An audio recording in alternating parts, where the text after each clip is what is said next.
2025 SLST 9, 10, 11, 12 new update রয়েছে এই ভিডিওতে। ভিডিওটা মন দিয়ে দেখো, আশা করি অনেক প্রশ্নের উত্তর পেয়ে যাবে। পুলিশ ভেরিফিকেশন কোথায় হবে, কি করতে হবে তোমাকে, মেডিকেল টেস্ট কোথায় হবে, কী কী টেস্ট হবে, ডিটেলসে এই ভিডিওতে আমি দেখাচ্ছি। পুলিশ ভেরিফিকেশনে কেউ কি বাদ যায়, মেডিকেল টেস্টে কেউ কি বাদ যায়, চাকরি কি চলে যেতে পারে, সেটাও আমি তোমাদের এই ভিডিওতে জানাবো। কোথায় হবে, কিভাবে এই প্রসেসটা কমপ্লিট করবে, তো চলো শুরু করা যাক। আর এই ভিডিওটা কিন্তু 9, 10 প্লাস 11, 12 সবার জন্য ভীষণ গুরুত্বপূর্ণ, কারণ সবাইকেই, যারা চাকরি পেয়েছো 11, 12-এ আর যারা 9, 10-এ ডাক পেয়েছো, যারা চাকরি পাবে 9, 10-এ, তোমাদেরকেও কিন্তু এই প্রসেসটা কমপ্লিট করতে হবে। তো তোমরা জেনে নাও, তোমাদের কিন্তু সুবিধা হবে। ঠিক আছে, তো প্রথমত আমি তোমাদের দেখাচ্ছি মেডিকেল টেস্টের ব্যাপারটা, তারপর আমি পুলিশ ভেরিফিকেশন ব্যাপারটা বলছি কোথায় হবে, হ্যাঁ কী করতে হবে তোমাকে। তোমরা অলরেডি জেনে গেছো যে সমস্ত সাবজেক্টগুলো কাউন্সেলিং কমপ্লিট হয়েছে তাদের কিন্তু পুলিশ ভেরিফিকেশন ও মেডিকেল টেস্ট কমপ্লিট করানোর জন্য মধ্যশিক্ষা পর্ষদ কিন্তু ডেকেছে ডকুমেন্টস ভেরিফিকেশন। তো ভেরিফিকেশন যে সমস্ত ডকুমেন্টস জমা দিতে হচ্ছে তার মধ্যে একটা আছে পিভিআর ফর্ম, যেটা ভেরিফিকেশন রোল। এই ফর্মটা 3টা গ্যাজেটেড অফিসারকে দিয়ে অ্যাটাস্টেড করে ফিল আপ করে তারপর বাকি অন্যান্য ডকুমেন্টসগুলো জমা দিতে হবে। এরপরে কিন্তু তাদের মানে যেভাবে মধ্যশিক্ষা পর্ষদ চলছে আর কি, সেভাবেই কিন্তু ধাপে ধাপে প্রসেসটা কমপ্লিট হবে। সবারই কিন্তু এইভাবেই পুলিশ ভেরিফিকেশন আর মেডিকেল টেস্টগুলো কমপ্লিট হবে। ঠিক আছে, আর পুলিশ ভেরিফিকেশন ও মেডিকেল টেস্ট যদি কমপ্লিট না হয়, সার্ভিস কিন্তু কনফার্মেশন হবে না। আর police verification medical test complete না হলে মধ্যশিক্ষা পর্ষদ এবার কিন্তু অ্যাপয়েন্টমেন্ট লেটারও দেবে না। এটা এবার কিন্তু প্রথম নিয়ম, এটা কিন্তু আগে ছিল না। ঠিক আছে, আগে চাকরি পাওয়ার পর কিন্তু এই প্রসেসটা হতো। তো পুলিশ ভেরিফিকেশন মেডিকেল টেস্ট ঝামেলা তো অবশ্যই আছে, হ্যাঁ, কারণ বিভিন্ন জায়গায় তোমাকে যেতে হবে, কিন্তু এখন রুলস কী করবে, করার কিছু নেই, কমপ্লিট তোমাকে করতে হবে। ঠিক আছে, তোমরা দেখে নাও মেডিকেল টেস্টগুলো কী কীভাবে হয়, কী করতে হবে। দেখো, মেডিকেল টেস্ট সাধারণত হচ্ছে প্রত্যেকটা জেলার, তোমার যে জেলায় বাড়ি প্রত্যেকটা জেলার জোনাল বোর্ডগুলোতে, ঠিক আছে, রিজিওনাল যে বোর্ডগুলোতে, মেডিকেল বোর্ডগুলো, সাধারণত মেডিকেল কলেজগুলোতে এই রিপোর্টগুলো নেওয়া হয়, জমা নেওয়া হয়। ঠিক আছে, সাধারণত ওখানেই নেওয়া হয়। যদিও তুমি জানতে পারবে সেটা তোমার রিজিওনাল যে বোর্ডগুলো, সেখান থেকে তুমি জানতে পারবে নোটিশের আকারে, বা তারপর অথবা তুমি পর্ষদের WBBSE এখান থেকেও তুমি নোটিশ আকারে জানতে পারো। যেহেতু প্রসেস শুরু হয়ে গেছে, কিন্তু তোমাদেরকে এখন কিন্তু খোঁজ রাখতে হবে যে শুরু হয়েছে কি না। দুটো কাজ, যে কোনো একটা আগে শুরু হয়ে যেতে পারে, পুলিশ ভেরিফিকেশনও শুরু হয়ে যেতে পারে, মেডিকেল টেস্টও শুরু হয়ে যেতে পারে, কিন্তু সেটা তোমাকে অ্যালার্ট থাকতে হবে। ঠিক আছে, এবার হচ্ছে মেডিকেল টেস্টে, যেহেতু আমি মেডিকেল টেস্টের ব্যাপারটা আগে বলছি। মেডিকেল টেস্টে সাধারণত একটা চালান কাটতে হয়। কী কী কাটতে, একটা চালান কাটতে হয়, তারপরে কিন্তু প্রসেসটা শুরু হয়। মেডিকেল টেস্টের একটা চালান, এবার কী কী টেস্টগুলো করতে হবে সেটা তোমরা দেখে নাও। সাধারণত এই টেস্টগুলো করতে হয়, ঠিক আছে, এগুলো আগেও করতে হয়েছে। টিচারদের ব্যাপারটা আলাদা, আর অন্যান্য চাকরির কিন্তু ব্যাপারটা একটু কম বেশি আলাদা আছে। ঠিক আছে, তো শিক্ষকদের 2025 এসএলএসটিতে আশা করি এগুলোই করতে হবে। একটু বেশি হলেও হয়তো তোমরা অ্যাড হবে, কিন্তু নর্মালি এগুলো করতে হবে। ঠিক আছে, তোমাদের সুবিধা হবে। কী কী টেস্ট হয় তোমরা দেখো। Report of X-ray chest, PA view with place, এটা এই টেস্টগুলো হয়। তারপর routine examination of stool, urine, albumin, SG, এই টেস্টগুলো হয়। তারপর কি blood for TC, DC, ESR, HB%, blood sugar, এগুলো টেস্ট, এই টেস্টগুলো হয়। মানে এই টেস্টগুলোর রিপোর্ট তোমাকে নিতে হবে। তারপর কি রিফ্রেকশন রিপোর্ট অফ বোথ আইস, ঠিক আছে, রিফ্রেকশন রিপোর্ট অফ বোথ আইস। এবার অনেকের প্রশ্ন, চোখে যদি পাওয়ার থাকে তাহলে কি কোনো সমস্যা হবে? না, চোখে পাওয়ার থাকলে কোনো সমস্যা না। পাওয়ারটা তোমার পড়াতে তো আর কোনো অসুবিধা হচ্ছে না, তুমি নিজেও পড়ে চাকরি পেয়েছো, তাহলে তোমার কোনো অসুবিধাই নেই। শুধু জাস্ট তোমার রিসেন্ট পাওয়ারটা তোমাকে, সেই সানগ্লাসটা, মানে সেই তোমাকে চশমাটা, মানে পাওয়ারের চশমাটা নিতে হবে রিসেন্ট। এখন এই মুহূর্তে তোমার চোখের যা পাওয়ার, সেটা তোমাকে ঠিক করতে হবে, মানে চশমার ফ্রেমটা বা চশমার গ্লাসটা তোমাকে ঠিক করতে হবে। ঠিক আছে, তো refraction report of both eyes, ECG, এই টেস্টগুলো করতে হবে। 2 copies of recent passport size photos, এগুলো ছবি লাগবে। হ্যাঁ, একটা ক্যাশ রুপিস, এটা হচ্ছে 75-ও হয়, 25-ও হয়। ঠিক আছে, এখন এবার কোনটা হবে সেটা জানতে পারবে। ঠিক আছে, তো এগুলো মূলত কিন্তু এই টেস্টগুলো মূলত হচ্ছে হয়। ঠিক আছে, তো রিপোর্ট অফ এক্স-রে চেস্ট, এই টেস্টগুলো কিন্তু মূলত এই টেস্টগুলো সবাইকেই করতে লাগবে। এর থেকে একটু বেশিও হতে পারে, খুব বেশি কিন্তু হবে না, এগুলো মেইন। কম বেশি কারণ জোনাল ভিত্তিক যেহেতু হবে, ঠিক আছে, জোনাল রিজিওনাল যে মেডিকেল যে কলেজগুলো আছে সেখানে হবে। ঠিক আছে, আর টেস্টগুলো তোমরা যে কোনো হসপিটাল থেকে, যে কোনো সরকারি হসপিটাল থেকে তোমরা করতে পারো। বেসরকারিতেও করতে পারো, কিন্তু বেসরকারিতে করলে একটু সমস্যা হয়। সমস্যা অনেক সময় কী হয় যে ওরা এই টেস্টগুলো মানতে চায় না, আবার কেউ কোনো জায়গায় আবার মানে, তো হয়তো তোমাকে দ্বিতীয়বার করতে হতে পারে। তো এই জন্য কী করে, সবাই সরকারি হসপিটাল থেকেই করার চেষ্টা করে, ঠিক আছে?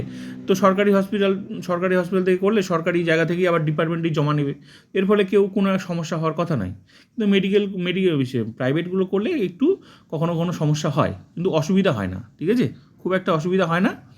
এবার তোমাদের যেটা সুবিধা হয়, সাধারণত যে কোনো হসপিটাল থেকে করে সেগুলো কিন্তু যে রিজনাল বোর্ডে একটা জায়গায়, নির্দিষ্ট একটা জায়গায় কিন্তু সেগুলো মেডিকেল কলেজে একটা ঠিকানা, নির্দিষ্ট রিজনাল মেডিকেল বোর্ড সেখানে জমা নেবে এই রিপোর্টগুলো, ঠিক আছে? একটা ডেট দিয়ে দিবে, সেই ডেটের মধ্যে যাদের যাদের এখন হচ্ছে পুলিশ ভেরিফিকেশন মেডিকেল টেস্টের জন্য প্রসেস যে চালু হয়েছে, এইভাবে কিন্তু ধাপে ধাপে চলবে। একটা সময়ের মধ্যে সেই রিপোর্টগুলো জমা দিয়ে দিতে হবে, সাথে একটা চালানও কিন্তু অবশ্যই কাটতে লাগে। এটা হলো মেডিকেলের ব্যাপার, ঠিক আছে? এবার মেডিকেলের কি অনেকে অসুস্থ থাকলে কি কেউ বাদ যায়? দেখো, মেডিকেল টেস্টে কেউ বাদ যায় না।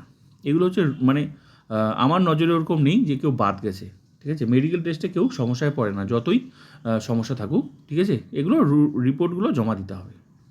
ক্লিয়ার? তাহলে মেডিকেলের ব্যাপারটা ক্লিয়ার হয়ে গেল।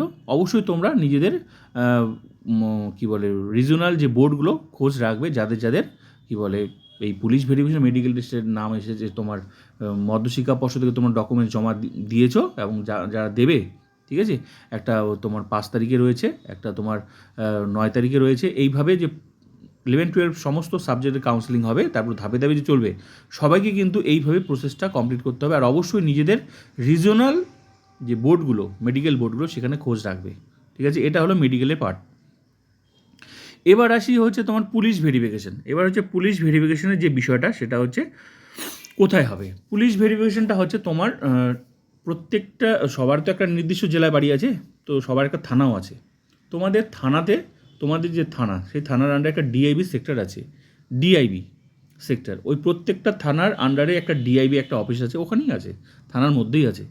ওরা হচ্ছে এই কাজটা করে, তোমার এই পুলিশ ভেরিফিকেশন কাজটা করবে। তোমার পুলিশ ভেরিফিকেশন যে সমস্ত তুমি তথ্যগুলো অলরেডি যাদের কাউন্সেলিং কমপ্লিট হওয়ার পর মধ্যশিক্ষা পর্ষদ যাদেরকে ডেকেছে, যে 2 তারিখে ছিল, তারপর বাকি 5 তারিখ, 9 তারিখ, এরভাবে ধাপে ধাপে চলবে। কাউন্সেলিং কমপ্লিট হবে, তারপর ধাপে ধাপে চলবে।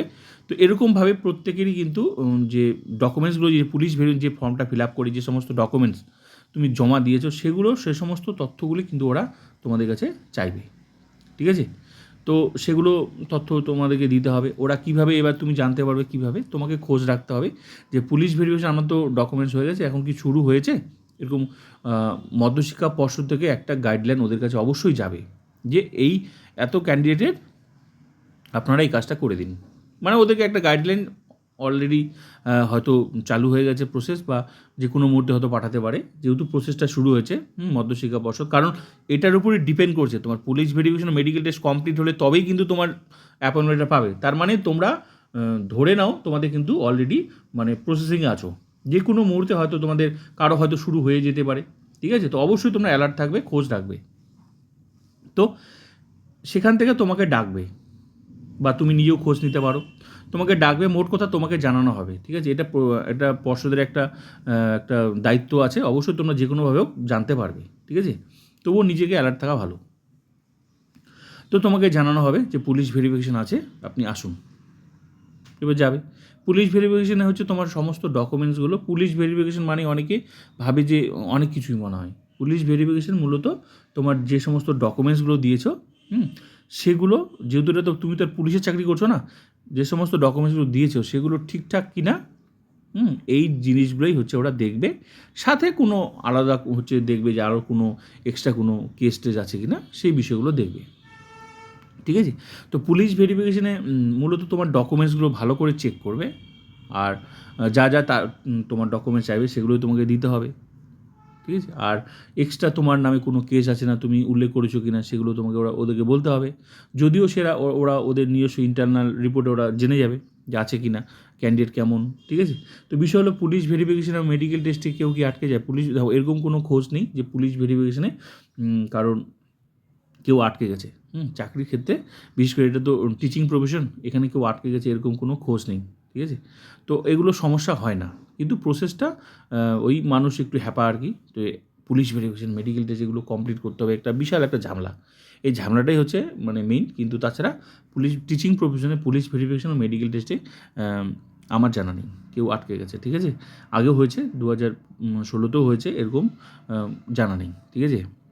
তো এই হচ্ছে মোট কথা, এগুলো সহজ প্রসেস, জাস্ট হচ্ছে রুলস মেনটেন করতে হবে। এই প্রসেস কমপ্লিট হয়ে গেলেই মধ্যশিক্ষা পর্ষদ কিন্তু যেভাবে চলছে প্রসেসটা ধাপে ধাপে, তো অ্যাপয়েন্টমেন্টটা দেওয়া শুরু করবে। মোট কথা, পুলিশ ভেরিফিকেশন মেডিকেল টেস্ট হচ্ছে তোমার সার্ভিস কনফার্মেশনের জন্য। সার্ভিস কনফার্মেশন তখনই হবে যখন তোমার পুলিশ ভেরিফিকেশন মেডিকেল রিপোর্টটা পাবে মধ্যশিক্ষা পর্ষদ, তোমাকে অ্যাপয়েন্টমেন্টটা দিয়ে দেবে। আর অ্যাপয়েন্টমেন্টটা দিয়ে দিলে তোমার চাকরি কিন্তু কনফার্ম হয়ে গেল, ঠিক আছে। তো যার ডকুমেন্টস রয়েছে, যে সমস্ত ডকুমেন্টস বলেছে সেভাবেই তোমাকে দিতে হবে, ঠিক আছে। এই ছিল প্রসেস। এই প্রসেসটা সবাইকেই কমপ্লিট করতে লাগবে। তো অবশ্যই এই সময় তোমরা সবাই অ্যালার্ট থাকবে। তো যাদের যে সমস্ত সাবজেক্টগুলো কাউন্সেলিং কমপ্লিট হয়েছে, মধ্যশিক্ষা পর্ষদ ডেকেছে, ধাপে ধাপে কিন্তু সবারই কিন্তু এইভাবে প্রসেসগুলো চলবে। যাদের এখনও বাকি রয়েছে কাউন্সেলিং, তাদেরও সেম প্রসেস কিন্তু কমপ্লিট করতে হবে। তো ভিডিওটা ভালো লাগলে অবশ্যই like, comment, subscribe and share. অবশ্যই তোমরা অ্যালার্ট থাকো।